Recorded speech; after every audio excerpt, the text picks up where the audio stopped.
Donc, bienvenue aujourd'hui pour cette troisième session. Pour cette troisième session des thématiques Tuesday. Donc, aujourd'hui, nous allons parler du droit à un travail décent pour toutes et tous. Voilà. Donc, juste un petit récapitulatif pour les petites personnes qui ne nous connaîtraient pas. Donc, nous sommes Handicap International Luxembourg. Nous sommes une ONG qui a été créée en 1982 à Lyon, en France. Nous combattons depuis plus de 30 ans, 40 ans cette année, pour l'humanité et l'inclusion. Nous intervenons dans des situations de pauvreté et d'exclusion, de conflits et de catastrophes. Et aujourd'hui, ACHI est présente sur 5 continents dans près d'une soixantaine d'États. Donc aujourd'hui, nous évoquons la thématique du monde du travail et du handicap dans le contexte du mois de la diversité, car les personnes vulnérables, parmi lesquelles donc les personnes handicapées, restent encore aujourd'hui soumises à des difficultés pour accéder à un emploi. Donc, on peut le voir sur le PowerPoint qui, j'espère, s'affiche à l'écran, que en fait, les personnes juridiques vulnérables sont une catégorie juridique qui comprend les enfants, les personnes handicapées, comme je viens de le dire, mais aussi les personnes qui sont sous l'autorité d'une autre personne. Et parfois, les femmes handicapées peuvent aussi faire partie de cette catégorie. Donc voilà, généralement, les personnes handicapées rencontrent des obstacles pour accéder à des services que beaucoup d'entre nous pourrions considérer depuis bien longtemps comme acquis, par exemple les domaines de la santé, de l'éducation, des transports, même de l'information et surtout de l'emploi. Ces complications seront également exacerbées lorsque les individus feront partie des communautés moins avantagées. Alors, qu'est-ce que le handicap? Par personne handicapée, on entend des personnes qui présentent des incapacités physiques, mentales, intellectuelles ou sensorielles durables, dont l'interaction avec diverses barrières peut faire obstacle à leur pleine et effective participation à la société sur la base de l'égalité avec les autres. Donc, cette définition, elle nous vient de la Convention relative aux droits des personnes handicapées, pardon, qui a été adoptée en 2006, c'est l'article 1er. Et en fait, elle explique que voilà, le taux, elle explique le handicap, et puis je pourrais aussi rajouter que le taux de handicap se mesurera ensuite par rapport aux besoins spécifiques et qu'il existe diverses sortes de handicap, parmi lesquels des handicaps invisibles auxquels on ne pense pas forcément, des invalidités. Voilà, le handicap, c'est beaucoup de choses, ce n'est pas seulement le fameux fauteuil roulant qu'on voit souvent. Aujourd'hui, nous avons 15% de la population mondiale, soit plus d'1 milliard de personnes dans le monde, qui vivent avec un handicap. C'est énorme. En proportion, cela signifie qu'environ 1 foyer sur 4 compte une personne handicapée. Ces personnes, malgré le fait qu'elles représentent une grande partie de la population, sont souvent oubliées et souffrent de discrimination et d'inégalités. Si je reprends un peu l'histoire, les personnes handicapées ont toujours été considérées comme des personnes marginales dans notre société, voire inférieures. Je veux dire inférieures parce qu'au Moyen Âge, elles n'étaient pas traitées comme des êtres humains et avant cette époque, eh bien, elles étaient tout simplement tuées. Ainsi, au début, il était considéré que les handicapés n'avaient pas le droit d'avoir un travail et jusqu'au XXe siècle, elles étaient encore considérées comme des personnes anormales qui ne devaient pas être éduquées. C'est dans les années 70 que les choses changent véritablement puisque des lois sont votées au niveau national. Je prends l'exemple d'une loi française en 1975 qui est une loi d'orientation en faveur des personnes handicapées. Cette loi stipule l'importance de la prévention et du dépistage des handicaps. Elle évoque aussi l'accessibilité des institutions publiques et le maintien dans un cadre ordinaire de travail et de vie chaque fois que possible. Avant, ça n'était pas du tout présent dans les textes de loi. Les choses changent aussi dans les années 70 au niveau international, puisque en 1975, également au niveau international, il y a une déclaration des droits des personnes handicapées qui est adoptée par l'ONU, ensuite une autre charte au niveau européen en 1989. Et donc, toute cette petite série de nouvelles mesures, de lois qui sont adoptées, permet aux personnes handicapées d'accéder à une vie plus simple. Malgré tout, les personnes handicapées vont devoir composer avec beaucoup d'obstacles dans leur vie. Cela commencera avec un environnement qui n'est pas adapté à tous. En effet, eh bien, le climat, la topographie, la culture, la langue, beaucoup de paramètres de ce genre vont influencer les espaces. Et il faut savoir que notre environnement est construit selon des mesures standards. Et ces mesures sont bien souvent celles d'un jeune homme blanc et bien portant d'1,75 m. Donc certains handicaps, mais même peut-être parmi nous certaines personnes, si on est un peu grand, si on est un peu plus petit qu'1,75 m, eh bien on va être limité en termes d'accessibilité. Si, on prend, des problèmes possibles pour les personnes en fauteuil roulant, et ce sera la même chose pour les personnes de petite taille. Pour se repérer et s'informer, la position assis nécessitera, des informations à hauteur, raisonnable et puis surtout d'utiliser une taille de police suffisamment grande. Pour circuler ou bien, se reposer, l'usage, du fauteuil roulant va nécessiter un revêtement de sol non meuble, sans trous, des circulations suffisamment larges, des espaces pour manœuvrer et faire demi-tour, des moyens par exemple pour contourner, les escaliers, des plans inclinés des ascenseurs. Ensuite, la position assis nécessitera aussi d'avoir par exemple des guichets d'accueil bas. Si on va, même faire ses courses tout simplement au supermarché, il faut, des caisses assez basses pour pouvoir, bien mettre nos articles et payer. Pour les personnes malmarchantes qui ont des difficultés à se déplacer, eh bien, il faut, avoir, du mobilier de repos, quand sur notre parcours pour nous permettre de nous appuyer, par exemple. Et puis, si on va dans un buffet, si je prends, le cas des élèves dans les écoles, à la cantine, il faut, une aide, eh bien, humaine pour porter un plateau.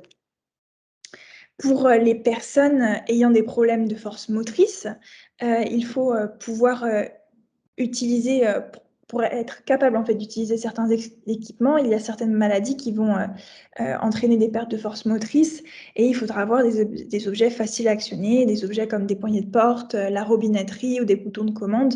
Voilà, des choses qui nous paraissent quand même assez évidents. Voilà, pour nous, ouvrir une porte, ça nous semble, assez facile sûrement, mais ce n'est pas évident pour tout le monde. Ce qu'il faut comprendre ici, c'est que nous sommes tous concernés par le handicap, donc on le voit là sur le PowerPoint, sur la slide, dans les pays où l'espérance de vie est supérieure à 70 ans, donc dans notre pays par exemple, une personne passe en moyenne 8 années de son existence en situation, de handicap.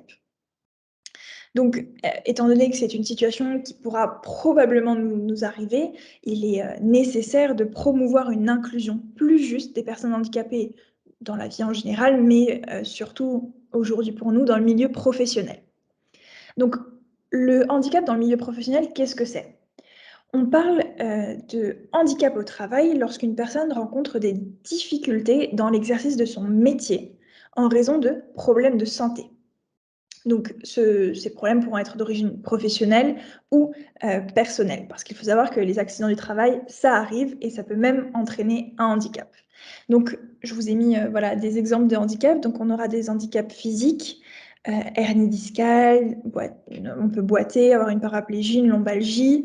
On pourra avoir un handicap sensoriel qui sera visuel, auditif, des maladies invalidantes comme le diabète, l'arthrose, la sclérose en plaques, la maladie de Parkinson, le cancer, le handicap mental aussi. Donc voilà, il y aura des accidents de vie, mais il y aura aussi, une trisomie 21, une maladie génétique et enfin, handicap, psychique, donc la dépression, la psychose maniaco-dépressive. On pense pas forcément à la dépression, quand on parle du handicap, mais voilà, ça rentre aussi dans ce groupe-là parce que voilà, ça peut être très compliqué de travailler et puis en même temps d'avoir des problèmes de dépression. Donc il faut pouvoir, bien évidemment, adapter le lieu de travail à notre maladie.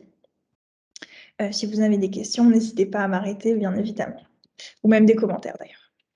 Dans ces cas-là, voilà, quand on a, ce genre de handicap au travail, il est possible d'obtenir un statut de personne handicapée.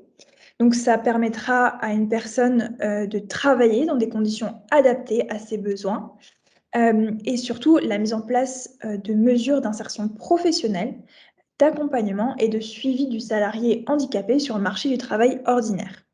Donc, c'est très important parce qu'il faut qu'il puisse entrer, sur, le marché du travail ordinaire et je peux t'ajouter que d'ailleurs l'État pourra participer au salaire du travailleur handicapé en fonction de la perte, de rendement, qui sera générée par le travailleur handicapé Ou il pourra également, pardon, prendre en charge une partie ou l'entièreté des frais de formation. Il peut également prendre en charge l'aménagement du poste. Il peut également prendre en charge la mise à disposition de l'équipement professionnel adapté.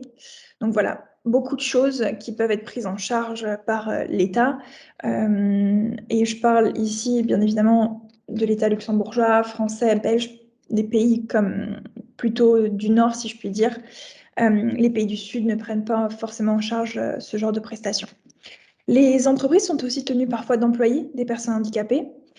Au Luxembourg, par exemple, pour un nombre de 25 à 49 employés à plein temps, il faut au moins un salarié handicapé. Pour un nombre de 50 à 299 employés à plein temps, au moins 2% de salariés handicapés. Et pour un nombre supérieur ou égal à 300 salariés occupés à plein temps, au moins 4% de salariés handicapés. Donc voilà, on se rend compte que quand même c'est des chiffres assez bas. L'employeur, malgré ces chiffres bas, malgré les aides de l'État, pourra quand même refuser d'embaucher des personnes handicapées. Alors s'il le fait, il faut savoir qu'au Luxembourg, il devra payer une taxe de 50% du salaire social minimum qu'il devra verser chaque mois, et ce, aussi longtemps que durera son refus d'embaucher un travailleur handicapé. Il faut quand même voilà, rappeler que malgré donc, ces instruments juridiques relatifs au droit à l'accès au travail, malgré même des conventions internationales, donc la convention relative aux droits des personnes handicapées, les personnes handicapées continuent d'être exclues du monde du travail. Ce qu'il faut comprendre, et c'est la raison aussi principale pour laquelle nous faisons ce workshop aujourd'hui, c'est que le handicap n'est pas un frein et il n'est surtout pas un frein dans le rendement d'un travailleur handicapé ou bien dans la productivité. Alors, pourquoi nous, aujourd'hui, on a choisi d'évoquer ce thème? Eh bien, il faut savoir que dans le monde, environ 800 millions de personnes handicapées sont en âge de travailler. Mais selon les chiffres de l'ONU, moins de 20% des personnes handicapées ont un emploi. Donc l'écart est quand même énorme. De plus, même si le taux de l'emploi variera en fonction du handicap, ce seront les personnes présentant des problèmes de santé mentale ou des personnes ayant des déficiences intellectuelles qui seront les moins susceptibles d'être embauchées, malheureusement. Donc, j'ai mis un petit exemple sur le PowerPoint. On peut voir qu'au Royaume-Uni, les personnes handicapées ont 33% de chances en moins d'être employées que les personnes handicapées. Donc, c'est quand même un chiffre conséquent. Et il faut savoir qu'il y aura un taux d'emploi de 53% contre 81% pour les personnes non handicapées. Donc voilà, des gros écarts. Je peux aussi ajouter que, d'après des études réalisées dans 6 parties du monde, les femmes handicapées ont également moins de chances d'être employées que, les hommes handicapés, et les personnes non handicapées dans toutes les régions. Il faut savoir que, comme nous avions pu le citer dans un précédent workshop, dans notre workshop, handicap et genre, les femmes handicapées subissent une double discrimination. Donc, nous allons, avoir en fait la discrimination d'être une personne handicapée, mais aussi celle, eh bien, d'être une femme.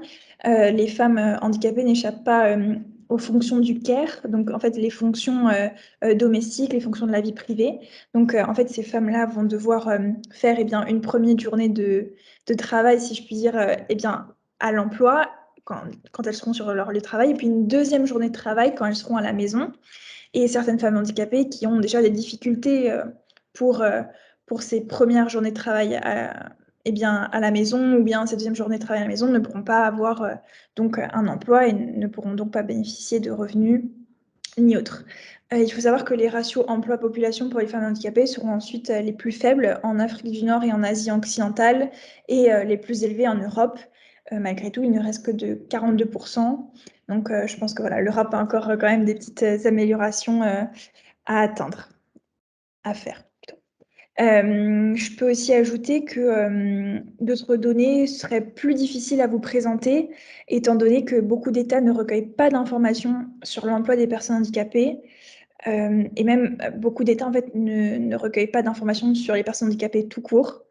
Et beaucoup de personnes handicapées, et de personnes en général d'ailleurs, travaillent, dans, l'économie informelle et ne devons donc pas rentrer dans les statistiques. Cette économie informelle, bien évidemment, est dangereuse pour les personnes handicapées et non handicapées, car ces personnes ne sont pas soumises aux législations de l'emploi. Alors, Handicap International, donc nous aujourd'hui, nous souhaitons participer activement, à l'agenda 2030 et aux ODD pour ne laisser personne de côté. Et je parle de cet agenda 2030 parce qu'en fait, notre intervention se base aujourd'hui, sur, l'ODD 8. Je ne sais pas s'il y en a parmi vous qui se rappellent, des ODD, j'espère. Ça a été notre, 1er workshop. Je ne sais pas si dans, le call, il y a des gens qui souhaitent que je réexplique un peu les ODD? J'imagine que non. Je vois personne, mais j'imagine que non. Donc voilà, on a 17 objectifs de développement durable et 169 cibles qui sont censées guider les actions à mener et les décisions à prendre au cours des 15 prochaines années dans les domaines, essentiels pour l'humanité et la planète. Donc l'ODD 8, il veut promouvoir une croissance économique durable et partagée, l'emploi et le travail décent pour tous. Donc voilà, nous, c'est, dans ce cadre que nous pensons qu'il faut pouvoir garantir un emploi décent et un salaire égal aux populations vulnérables, donc dont les personnes handicapées, et qu'il faut défendre les droits de tous les travailleurs. Nous, on pense qu'il est impossible pour nous d'avancer, dans la vie, dans les années, dans cet agenda 2030, sans inclure les femmes, les personnes handicapées, les groupes, vulnérables en général dans nos actions. Il faut savoir aussi, que pour nous, c'est très important d'aborder le travail aujourd'hui et puis surtout de travailler sur cet ODD 8 parce que le travail apporte, beaucoup de choses aux personnes. Tout d'abord, il apporte une certaine indépendance et une sorte de solidarité entre les individus. Parce que les personnes, entrent en relation, dans leurs emplois respectifs, alors qu'ils sont différents et ils ont besoin les uns des autres pour faire fonctionner leurs entreprises, leurs sociétés, notre ONG ici en général. Ensuite, le travail apporte, une certaine dignité et un statut social. On se construit une identité professionnelle et un statut personnel qui va nous apporter, une certaine fierté. Donc voilà, le travail va symboliser un certain statut pour nous et pour la société en général. Enfin, le dernier aspect, et je pense le moins négligeable, c'est que, le travail apporte un apport économique. Il fournit un revenu et surtout dans certains pays, il peut également apporter une protection sociale qui permet de se protéger contre des risques sociaux. Donc là, je parle, de protection notamment dans le cadre, d'accidents du travail, dans le cadre, si on est malade, voilà, et surtout aussi pour la retraite. Donc toutes ces choses que j'ai citées, je les ai citées pour, toutes les personnes en général et ce sont, voilà, le travail apporte les mêmes choses aux personnes handicapées. Il est important, pour elles, d'y avoir accès. Ainsi, aujourd'hui, un individu qui n'aura pas d'emploi sera stigmatisé parce que le travail est perçu comme un impératif socio-économique.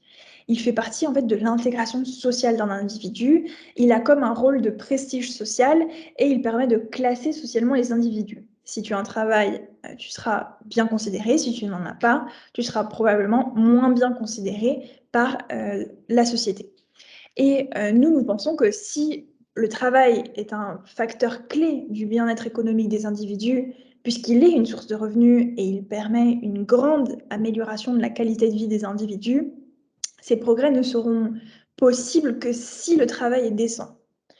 Alors, je ne sais pas si quelqu'un dans le dans le call, souhaiterait, me dire ce qu'il pense, de la définition du travail décent. À quoi correspond le travail décent, pour chacun? Je ne sais pas si j'ai beaucoup de participants aujourd'hui. Hem,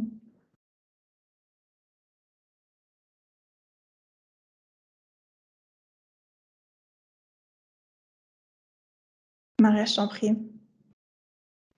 Bonsoir à tous. Euh, donc, tu demandais qu'est-ce qu'on pense sur le travail décent? Oui, qu'est-ce que tu penses que ça représente, enfin, qu'est-ce que ça représente pour toi le travail décent? Alors déjà, c'est un travail, qui n'atteint pas à la dignité de la personne et à son intégrité. Moi, je partirais, d'abord sur ça et aussi, c'est un travail qui respecte, en fait, les droits de cette personne, et qui assure les conditions, minimales, en fait, pour lui procurer, une certaine qualité de vie et un accès aussi, à travers la création de revenus à certains services et voilà, bah, à un certain statut aussi.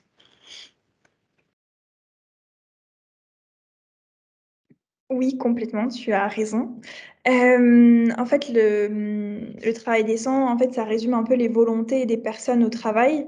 Selon, l'OIT, l'Organisation internationale du travail, le travail décent, il se compose, bah, d'un accès à un travail productif et convenablement rémunéré. Il faut qu'il y ait une sécurité sur son lieu de travail, il faut qu'il y ait une protection sociale pour les familles, il faut des meilleures perspectives de développement personnel et d'insertion sociale. Il faut aussi une certaine liberté pour que les individus, en fait, puissent, eh bien, parler, exprimer leurs revendications s'ils en ont, voilà et participer, aux décisions auxquelles ils souhaitent participer et il faut également une égalité des chances et de traitement pour tous, hommes et femmes et personnes handicapées donc voilà, nous on souhaite, que le travail, auquel les personnes handicapées puissent accéder soit un travail décent, pas seulement juste un travail où, ils puissent gagner un peu d'argent et puis voilà, subvenir à leurs besoins, mais également qu'un travail soit décent parce que tout le monde a le droit à un travail décent. Dans ce cadre, j'aimerais maintenant aborder, ce que ACHI, met en place pour le handicap au travail. Donc, sur le terrain, nous mettons en place différentes actions dans nos pays bénéficiaires, pour, favoriser, l'inclusion des personnes handicapées dans le monde du travail. Tout d'abord, en fait, on met en place des projets d'éducation inclusive. Heu, Pourquoi je cite, l'éducation dans un workshop sur le travail? Peut-être pas très logique, mais en fait, il est très important d'abord d'inclure les personnes handicapées à l'école, avant même de pouvoir les inclure dans la vie professionnelle. Heu, pour être embauché, enfin toute personne, une personne, non handicapée, une personne handicapée doit pouvoir justifier de certains diplômes. Donc en fait, si on empêche la personne handicapée d'accéder à l'école, en fait, on va, en somme, l'empêcher d'accéder au travail ensuite. Donc voilà, c'est très important pour nous de mettre en place tout d'abord des projets d'éducation inclusive qui vont intervenir principalement, auprès d'enfants de 6 à 15 ans, sur le terrain. Et ensuite, on aura des projets d'inclusion économique qui cibleront plus, des adultes ou en tout cas des jeunes en âge de travailler. Donc, les projets d'inclusion économique, qu'est-ce que ce sera? Ce sera, de soutenir, ce seront des projets qui soutiendront des ménages ou des individus, vulnérables en renforçant leurs moyens de subsistance et ou en les accompagnant vers de, meilleures opportunités professionnelles, tout en garantissant un environnement, propice à la réalisation de leurs droits, notamment, leurs droits socio-économiques et cela inclura également, des projets visant à soutenir, le relèvement économique ou la résilience économique, ainsi que des projets visant à contribuer à la sécurité, alimentaire. En fait, on aura, des équipes qui, se chargeront, de mettre en place, ces projets et parmi, les projets qu'on met en place sur le terrain, on aura 4 sortes de projets. Donc, le premier ce sera l'auto-emploi et l'entrepreneuriat. Donc ici, on aidera, un individu ou un petit groupe, des petites structures à, développer leur propre activité économique. Donc, ce sera pour, générer des revenus, bah, dans des ménages ou, chez des individus. On aura ensuite un deuxième projet qui est l'accès à l'emploi salarié, où là, on essaiera, eh bien, d'insérer une personne dans le monde du travail. Ensuite, on aura, le modèle de progression qui est un, modèle qui nécessite, un fort partenariat, qui en sera en fait un appui à une communauté tout entière ou peut-être à une zone un peu précise et qu'on appliquera, aux personnes en extrême pauvreté.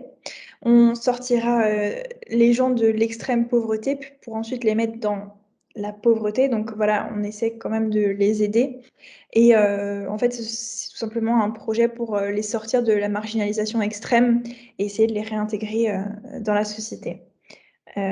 Si, des personnes, de ce département veulent m'interrompre car je dis des bêtises, qu'elles n'hésitent pas. Voilà, ensuite on aura finalement le 4e projet, qui s'appelle Basic Needs. En fait, ce sera, voilà, que, notre ONG va aider, les individus ou la population sur, des besoins, de base, pour, voilà, avant de pouvoir travailler, plus en profondeur sur, l'emploi. Voilà, donc l'inclusion économique, ça regroupe beaucoup de choses, donc la formation professionnelle, l'aide à l'emploi, l'insertion professionnelle, et les basic needs et nos actions se dirigeront, vers certains, pays, qui seront plus prioritaires, plus stratégiques que d'autres, qui auront, voilà, besoin de plus d'aide ou moins. Et il y aura, des pays, voilà, plus importants en fonction de chaque projet que je viens de citer.